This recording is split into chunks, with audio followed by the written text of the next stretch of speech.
Michael J. for Hope for the Warriors. Started back in '06 at Camp Lejeune. Military families witnessing the effects of war on their loved ones. Now, almost 20 years later, they've aided over 53,000 service members, veterans, and families with confidential, high-quality behavioral health care services at little or no cost to post 9/11 vets and their families. Over 91% of every dollar donated goes directly to the programs. If you're as concerned about our heroes as I am, go to hopeforthewarriors.org.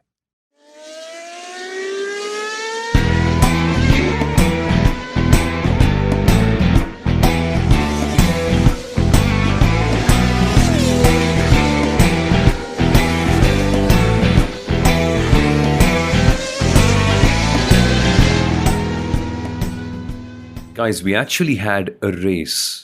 No, we're not talking about one for P1. That didn't happen. Formula 1 didn't have a race this time. It was Formula 1.5 and it was beautiful. We had so many battles, so many overtakes, and at the end of the day, a good strategic battle where Ferrari eventually managed to lose their focus a little bit and eventually stumble to whatever result they did. Not on the podium, and Charles Leclerc also not on the points.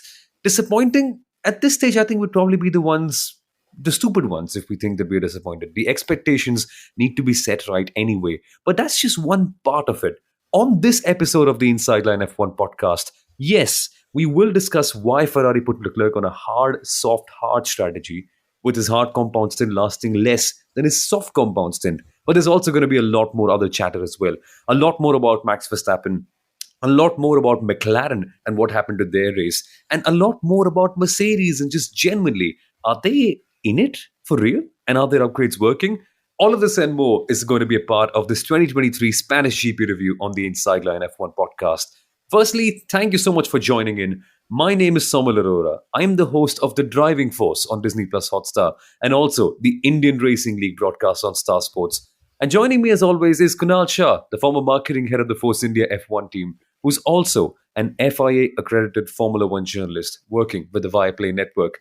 And this time, Kunal, we saw a good race with no safety cars, no yellow flags, and a winner who could literally be checking his phone while driving, or maybe even stopping and sleeping, and maybe even recreating the turtle and the rabbit kind of story. My goodness, we should go back to asking ourselves a question: what actually makes a good race? Because I think it's becoming a very regular occurrence. No safety car, no yellows, no retirements as well. All 20 drivers finished. It was, of course, only a shame that I think the 20th driver was Logan Sargent, which is a given, just the way that P1 was Max Verstappen, but 19th was Valtteri Bottas, which also somewhat is becoming a given. But sticking to what makes a good race? I mean, 7 teams in the top 10 in qualifying and in the race. And in qualifying, top 6 were 6 different cars. And since we spoke of safety cars, etc., I'm going to read out Nico Hulkenberg's radio message after the race. He actually said, "We don't get safety cars around these days, don't we?" Yeah, it's true. It's true. Barely any, but nevertheless, I think the battling made up for it. So before we just talk about all the upgrades and how all the teams fared out, can we just get Max Verstappen out of the way, Kunal? Because at this point, really, there's so much excellence that there's so little to be said about it. The car was just dominant, 4/10 ahead in qualifying without even trying. There was a better lap time going to come there. 4/10 faster with his banker lap. It is scary, to be honest with you. I think he's on course to beat his own record. And the only thing that's on my mind right now is, if you're Sergio Perez, how are you going to overturn this gap? Because remember, last year, F1 Stats Guru, as he rightly reported, Verstappen broke the record for the highest points gap overturned to Leclerc, that was, with 46 points to win a championship. This time, Kunal, Sergio Perez is already 53 points behind. Shish. And Samuel, I've gone to this phase into asking, everybody's been asking, can Red Bull Racing win all the races this season? Now, hey, I'm actually turning the question back. Can Max Verstappen win all the races for Red Bull Racing this season? And I know we have a lot of fans and a lot of love from Mexico, so I don't want to take anything away from Checo. The truth is, Checo actually admitted that I think in the last couple of races, he's tried to change his driving style to extract more from the car. I also think the whole pressure of being in a championship fight, oh my God, it's now or never. Maybe that's the Yeah. case that, he's also battling. So he's been binning it in qualifying and not being as clean as the Checo we've known. But, you know, I'd love to see how this whole story pans out, but at the same time, oh my goodness, can Max really win everything else? Because his performance is somewhat like the standard, and then everybody falls in line behind him, and we just tune in to watch races to see how unpredictable that line from P2 to whatever it goes on to. Seriously, I swear, it's just like Formula One is essentially a sport where cars go around in circles. Mercedes complain, eventually get a good result. Ferrari bottle things up. There's some sort of chaos. Yuki Tsunoda always has a good race until he doesn't, and then he complains on the radio and gets no points. And eventually, at the end of it all, Max Verstappen wins. Have we just sum up the sport very, very succinctly in like 15, 20 seconds? And Logan Sargent is last. I mean, I think he's doing okay, but it's just where it is. He's currently in a place where he's last, and maybe Valtteri Bottas will continue his non-point scoring streak. Bottas scored in Bahrain and then has had 6 races of no score whatsoever. And Yeah. this is where people are like, dude, why are you even talking about Bottas? But the truth is, Bottas and Zhou now have the same number of points this season, 4 each. And if Bottas is suddenly waiting, saying, I'll be an Audi driver in 2026, I fail to see how he's going to be an Audi half driver in 2024, because Audi is, Yeah. taking more and more stake as every year goes by. I think there's 25% this year, it's 50% next year. So will he even be a 50% Audi driver in 24 is what we should be thinking. But, like Ferrari, Bottas has said there's something wrong with the car and we're trying to figure out why. And Ferrari said there's something wrong with, or at least Leclerc said, we know there's something wrong with the car and we don't know why. So suddenly, it's like going down a black hole where the deeper you go, it's like you're like, oh my God, there is wrong, but I don't know what it is. It's like tumbling down the rabbit hole, typical Matrix style. It's horrible. Actually, do we want to go to Ferrari? Let's just do Ferrari already, right? It's a little silly. I think in any relationship, Kunal, when you get to that stage where, okay, am I just now being the preachy guy here? But again, whenever it tends to happen, right? Whenever you're at that stage where you just don't know what's happening, how do you even go ahead from there? Like, how do you explain the pace in qualifying? Because literally, Ferrari did a big routine check, checked out everything, changed the rear end of the car, and still nothing changed. On the other hand, Carlos Sainz was just able to dial it in. Okay, he only got, well, a half decent position compared to where he eventually started off. But again, Leclerc, it was just so random where he just can't even pinpoint what exactly is it. Is it the driver? Is it the car? Is it the rear end? Is it the strategy? Because everything just seemed to be equally horrible. Like I mentioned it at the start, right? Leclerc's strategy, the hard, soft, hard. We had a post-race interaction with veteran F1 journalist Abhishek Takle here in Mumbai as well. And that's one question we posed to him as well. And even he looked flabbergasted. Like, why is your soft compound stint literally longer than your hard compound stint? And it's not like Max, right? That they put on the hard tire and it didn't quite work out. And they're like, okay, let's put it back off because we have time and we could make an extra pit stop and still go for a better tire. No, they literally went on the hard tire again at the end of the race when Leclerc didn't want it. What the hell? I think Ferrari largely have been saying that they have been inconsistent through their tire usage cycle. That's what we clearly saw. 17 laps in the start on the hard, and then 25 laps on the soft, and then 25 laps again on the hard. And then we saw that classic battle, Leclerc said, oh no, can we please have the hard? Can we please have the soft? And Ferrari said, no, it'll be the hard. And then they give him the hard. And then he was actually good on that hard compound. So Ferrari's tire utilization and their degradation was where the big challenge was. But I think I probably figured out what was wrong with Leclerc's car. There was a mechanical problem. That's the true story. But I think the car was just a right-hander, because the car was really wonderful through the right-hand corners, but struggled into the left-hand corners. And why do I know this? Because I'm the reverse. I'm a left-hander. I struggle with things on my right, but I'm very good with things on my left. So maybe that's one of the theories that are there. But actually, now that you mention it, in bike racing, it's a very prominent thing. Like, even the greats like Valentino Rossi had a preferred side slide while turning the bike on. Although that makes more sense because it's a more physical thing, so it's more about how your body aligns it. But with cars as well, I've never quite heard that before. Imagine running that Saturday Ferrari at the Indy 500, Oh which boy. is all left-hander corners. Oh boy. It'll all go south. And you know what, Kunal? I think their weekend was equally south as well. It's just how. At the end of the day, as well, with Ferrari, the way the pace was managed, Leclerc, I think at this point, let's just try to figure out in what ways can Ferrari manage to disappoint the poor chap again? Like seriously, we it sounds like a cliche now, Kunal, but every single time we're coming up with new ways. And did you know what? In the Thursday media session, right, in the show and tell session where you're meant to showcase your new upgraded car to all the media, Ferrari eventually put out this one beautiful looking Ferrari car with all the journalists were looking at, inspecting for 30, 40 minutes. They were very closely getting to the car, as close as possible without touching it, scanning sides of it, the side pod, the front wing, the rear wing, looking underneath. And all the journalists were like, well, this looks awfully similar. Have they changed anything? And then Ferrari realized that, oh no, we've actually put out the old car.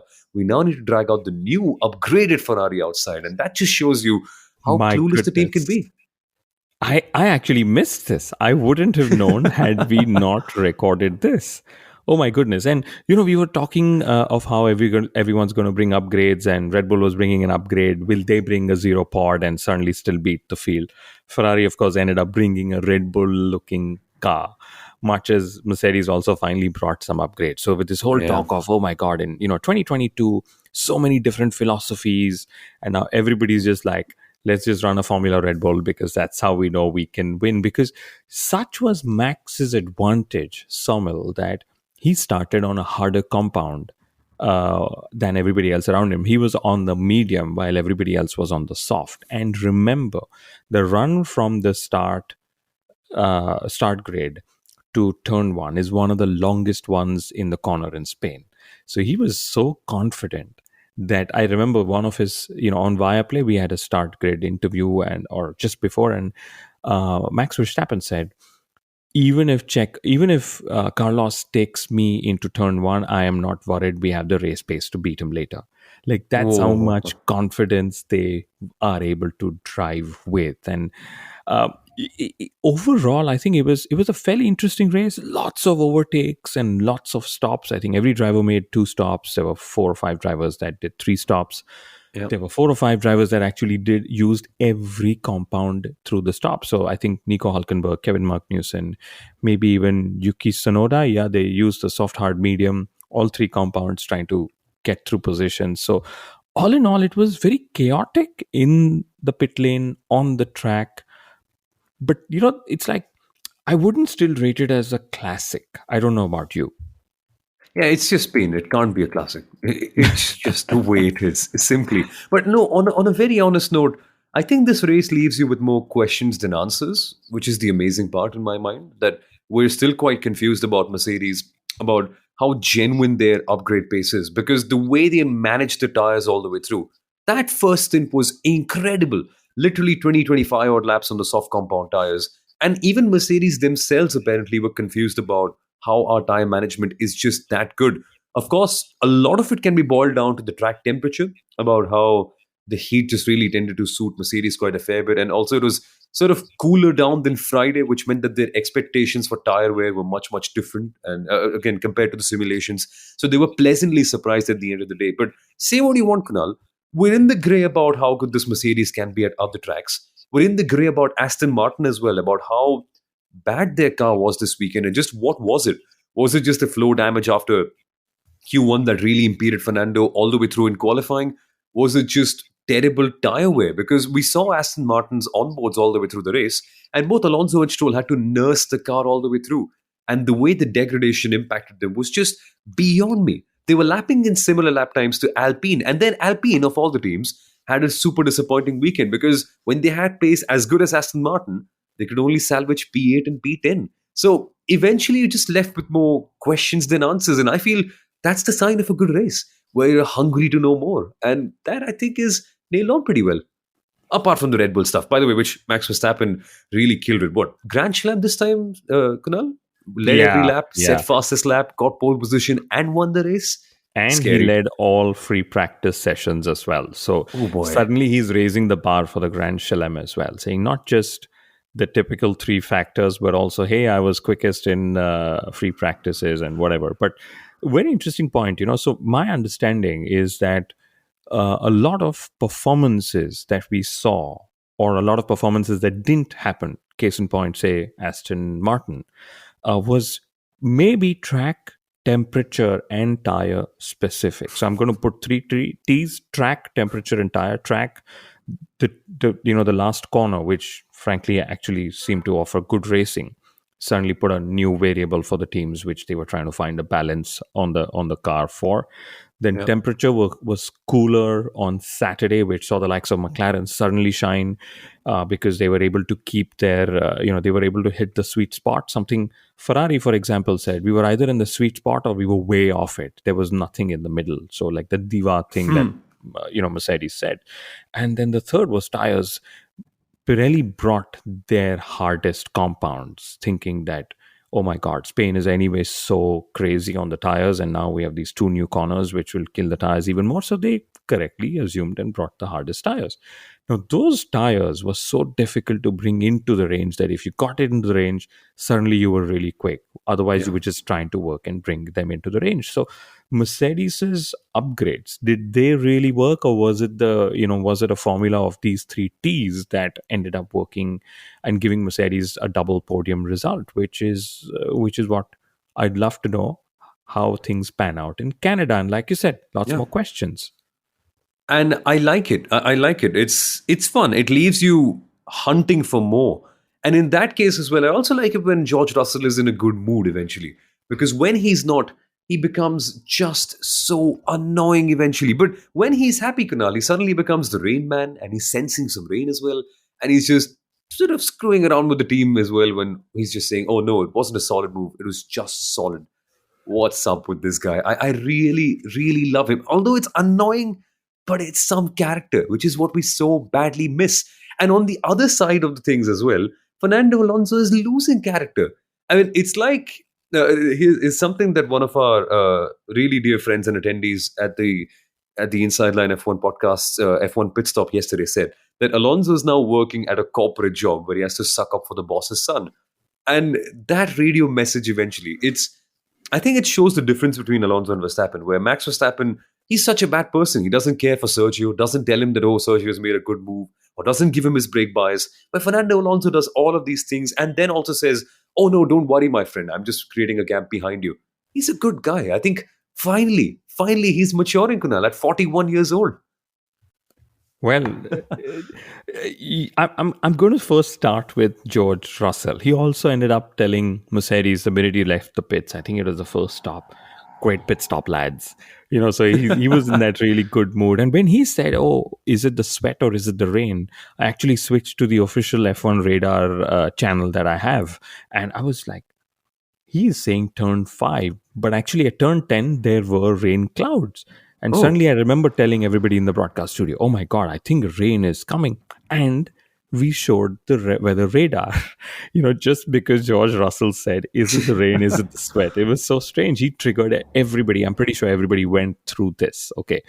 And but eventually he finished so much higher than where he started. He pulled off a lot of moves. He was he had some great overtakes on track as well. And finally, about Fernando Alonso, the whole Mission 33 hype suddenly died down in Spain. I was hoping Taylor Swift would come and sort of give him home crowd support, but there were lots of footballers. There was Shakira out there, but nothing for Fernando. And I liked that whole moment between him and Stroll where he said, "Tell Lance to not worry." It's like, oh my God, if I attack you, you better be worried. You have no clue how I can attack you. But tell Lance to not be worried. And then he actually said, 6-7, 7-6. We bring teams as a point. What difference? It's all in the same. But yeah, you can see he's building on to something more at Aston Martin than just having driven. And is the next battle going to be? Will it be the son who will be the team principal, or will oh it yeah. be Fernando Alonso? But anyway, that's all just it's just subjective talk that we are going on to. But I find it interesting. You mentioned something in the preview, didn't you, Kunal? That Fernando Alonso's some what was it? The blood age or was it the metabolic age? Was some 31 years old, right? Or something or the other. No, he was 33 years old. 33 years old. At what point does a human being normally mature? Because I've heard for guys, it's normally around the age of, I don't know, 21, 24, thereabouts. You start to become more mature. You look at the bigger picture. It's I mean, happening slowly, but it's depending on happening. who you ask, I don't think people think I'm mature enough. But anyway, that's. But I'll tell you who actually has matured, or I don't know if it's. We just one step back to Ferrari. Okay, Yeah. things got so desperate for them and Carlos Sainz in the race that Carlos Sainz had to ask the pit wall for help. Oh, yes. For strategy. The chief strategy officer who drives also the car, number 55, Chile, who was second, also Spanish, he asked the pit wall for help, saying, do what it takes to beat Checo. And then, of course, that wasn't the case. Why? Why, Carlos? Like, aren't you meant to be the smart one around here? Aren't you meant to be literally the one who guides the strategy team on their strategies? Why are you asking them for help? And eventually, they did help out Leclerc quite a fair bit. But we should get back with more on other teams as well. We really want to talk about McLaren and Alpine as well, and also on that Yuki Tsunoda penalty because I am annoyed quite a fair bit. But to cheer me up a little bit and to also give us more context on just how good Max and Red Bull Racing were, it's time for the stats review, and F1 Stats Guru is going to present some really fun numbers about the Spanish GP. Let's listen in.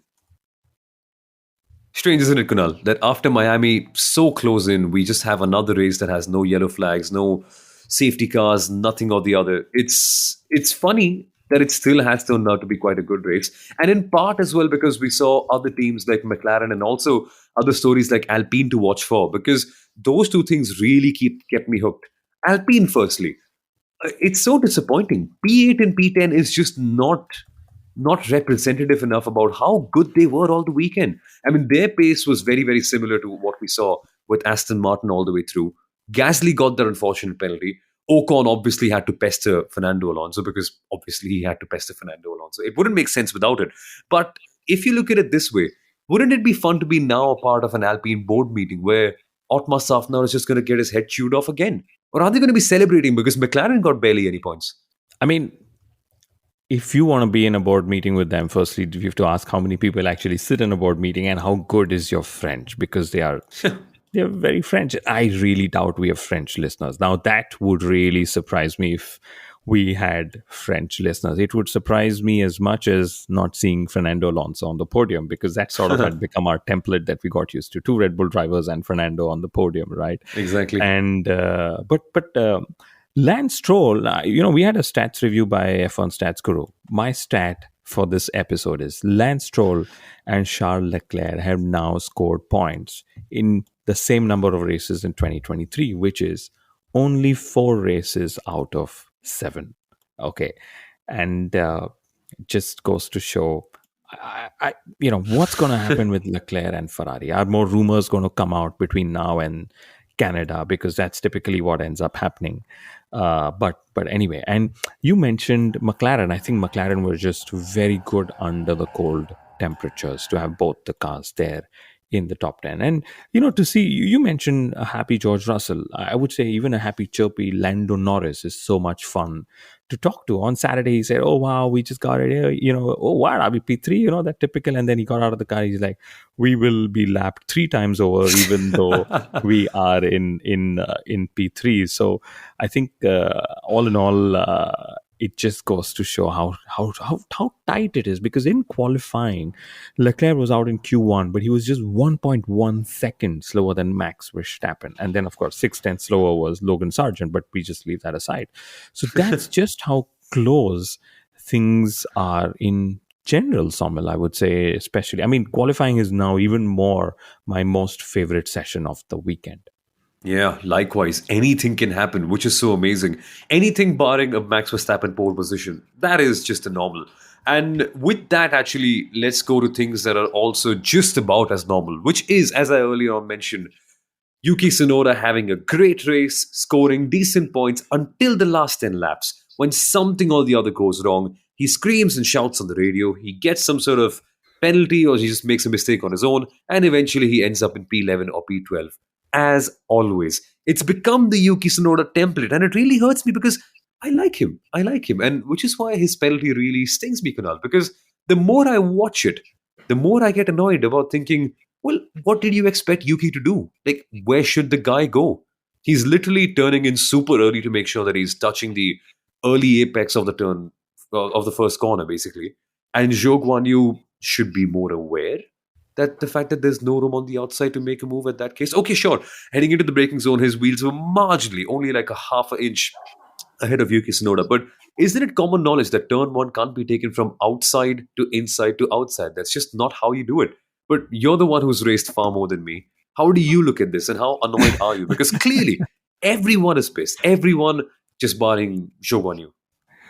And there was so much space that you could have flown maybe a go-kart through, between the two cars, I would say. But I think that's, you said you can expect anything, and you actually expected anything from the stewards. But that makes me wonder, Carlos Sainz should have just stuck it on the outside on the opening lap and then gone onto the radio and said, oh, Max didn't leave me room. And then guess what Max would have got? He would have gotten a 5-second penalty. But no, at that time, the stewards would have said, we treat opening laps differently to every other 65 laps of the race, and our let them race philosophy is so twisted and can be bent and molded to how we see it. And then when Gunther Steiner, or now this time it'll be Franz Tost, who will probably sit in the Canada team principal press interviews and call for better stewarding, and then he will be given a warning by the FIA media delegate for speaking against the FIA.